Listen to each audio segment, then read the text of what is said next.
Imani Devita, NIM 1913145159. Perkenalkan, nama saya Agung Lin Perwira Jamal, NIM 1913451060. Perkenalkan, nama saya Kadek Sindiawati dengan NIM 1913451061. Perkenalkan, nama saya Bidari Anissa Febrianti, NIM 1913451062. Assalamualaikum warahmatullahi wabarakatuh. Saya Ayu Kurnia Arianggraini, NIM 1913451063. Kenalkan, nama saya Yuni Inkasari dari Reguler 2 dengan NIM 1913451064. Nama saya Citra Agustina S, kelas reguler 2, NIM 1913451065. Perkenalkan, saya Komaratne Kemare, NIM 1913451066. Pondok pesantren merupakan sistem pendidikan agama Islam yang tertua sekaligus merupakan ciri khas yang mewakili Islam tradisional Indonesia, yang eksistensinya telah teruji oleh sejarah dan berlangsung hingga kini. Secara definisi, pesantren merupakan lembaga pendidikan tradisional Islam untuk belajar memahami, menghayati, dan mengamalkan ajaran-ajaran agama Islam dengan menekankan pentingnya moral agama sebagai pedoman hidup sehari-hari dalam masyarakat. Menurut Peraturan Pemerintah Republik Indonesia, pesantren diatur oleh Undang-Undang Nomor 18 Tahun 2019 tentang pesantren. Hingga masalah pendirian pesantren merujuk pada undang-undang tersebut dan tidak ada aturan tentang sanksi pidana di dalamnya. Bahwa pesantren didirikan oleh perseorangan, yayasan, organisasi masyarakat Islam dan atau masyarakat. Pendirian pesantren wajib berkomitmen mengamalkan nilai Islam rahmatan lil alamin dan berdasarkan Pancasila, Undang-Undang Dasar 1945 serta Bhinneka Tunggal Ika.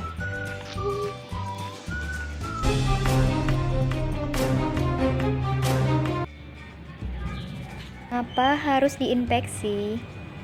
Lingkungan pondok pesantren selalu dalam keadaan bersih dan tersedia sarana sanitasi yang memadai. Lingkungan dan bangunan pondok pesantren tidak memungkinkan sebagai tempat bersarang dan berkembang biaknya serangga dan binatang mengganggu lainnya. Bangunan ponpes harus kuat, utuh, terpelihara, mudah dibersihkan, dan dapat mencegah penularan penyakit. Apa saja akibat yang ditimbulkan jika tidak dilakukan pengawasan? Pertama, para penghuni ponpes berhubungan langsung dengan lingkungan yang tidak sehat.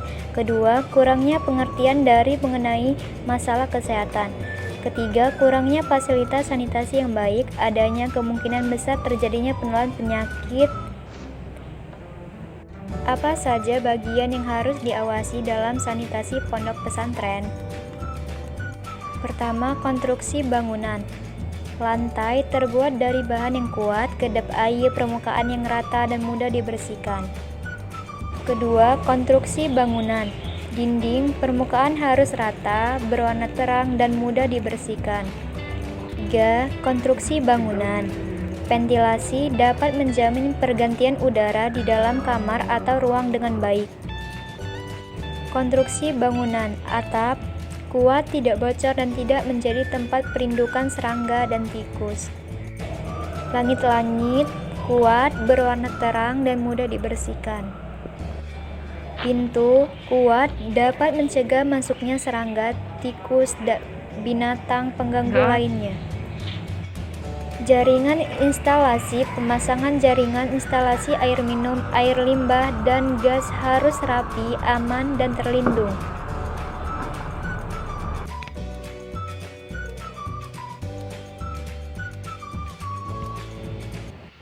Fasilitas sanitasi. Penyediaan air minum. Tersedia air bersih yang memenuhi syarat kesehatan, fisik, kimia, dan bakteriologi. Fasilitas sanitasi toilet dan kamar mandi. Toilet selalu dalam keadaan bersih, ada pembuangan air limbah dari toilet dan kamar mandi. Sedia pengelolaan sampah.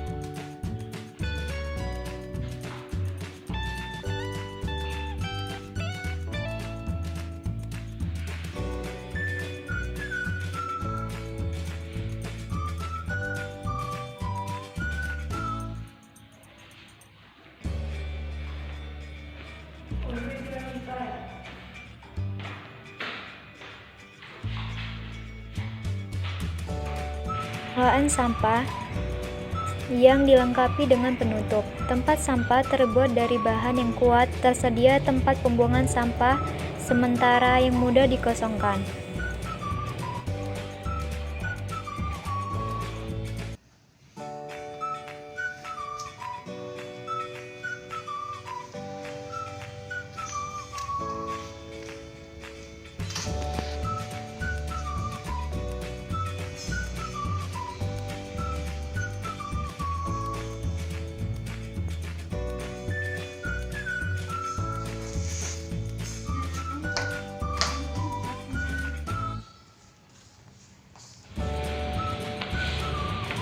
Pengelolaan air limbah. Proses harus memiliki sistem pengelolaan air limbah sendiri yang memenuhi persyaratan teknis.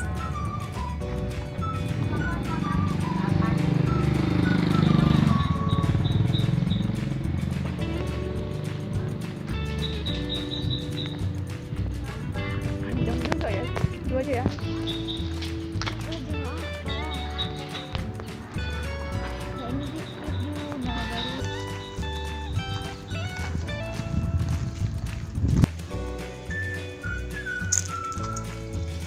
Coba dulu di video dulu.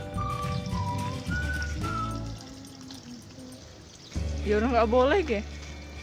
Gini aja ya.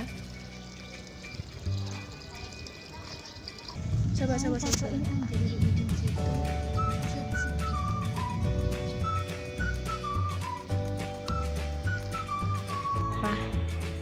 Pengelolaan makanan dan minuman. Dapur, ruang makan dan gudang. Luas dapur minimal 40% dari ruang makan. Tungku dapur dilengkapi dengan sungku atap. Pengelolaan makanan dan minuman. Bahan makanan atau minuman. Bahan makanan yang diolah dalam keadaan baik, tidak rusak atau berubah bentuk. Peralatan memasak dan peralatan makanan atau minuman. Permukaan harus mudah dibersihkan. Ruang tempat penyimpanan alat-alat terlindung dan tidak lembab. Itu kan sih. Makanan jadi tidak rusak, busuk, atau basi memenuhi persyaratan bakteriologi berdasarkan ketentuan yang berlaku, tidak ditemukan kuman Escherichia coli.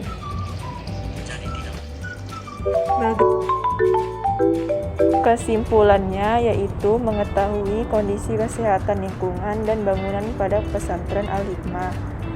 2. Mengetahui kondisi pesantren. 3. Mengetahui kondisi kesehatan fasilitas sanitasi di pesantren. 4. Mengetahui kondisi kesehatan fasilitas serta ketersediaan air bersih di pesantren. 5. Mengetahui kondisi pengelolaan sampah di pesantren. 6. Mengetahui kondisi vektor dan binatang pengganggu di pesantren. 7. Mengetahui perilaku hidup bersih dan sehat atau PHBS para pedagang pekerja dan pengunjung di pesantren. 8. Mengetahui keamanan di pesantren. 9. Mengetahui fasilitas lain yang ada di pesantren.